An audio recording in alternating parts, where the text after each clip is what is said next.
بیا ساقی شو، اسپر به من باقی شو، مزه بدم به این زندگی.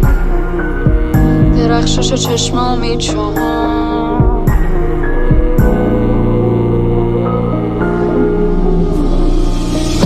روحت شرابمه، جسمت جام منه. هر چقدر که مستر میشم بازم اسمت خاطرمه. روح تو دریا باشه دل من کشتیشه، اگه تو پریشون بشی دل من کج میشه. جسم تو کلیسا روح من کشیشه، چشمات چه زیبا سنگ میزنه به شیشه. توی قایق از شعرم شناورم لای موج موها، ترکیب قشنگیه ولی دل هره آوره رشد توفان.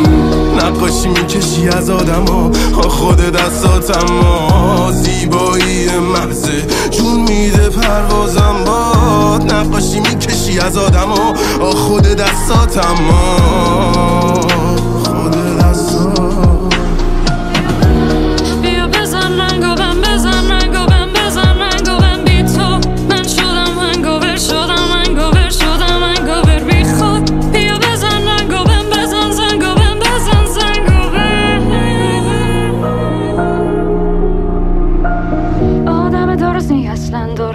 کی میخواد بی وصلت کنه؟ من که دائم میرقصم دورت، جنونت نتونست که خستم کنه.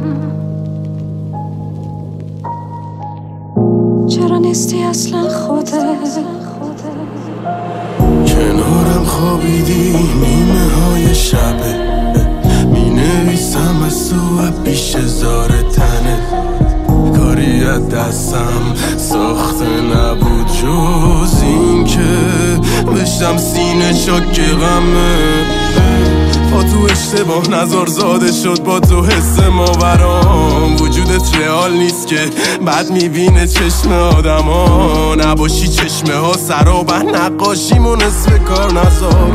منو مثل هم نکار آزردیمت، منو قصه هم اربار. طلوع تا هنگمه، تو روح تا هنگمه، جنون تا هنگمه، حتی عبور تا هنگمه.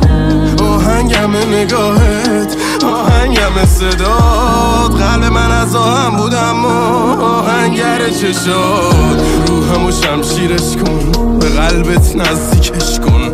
میخواستم از خونه نری پس با جنازت مست میشه شد. حالم به تو من باید حبست کنم، پس باید عزلت کنم که راحت ترت کنم.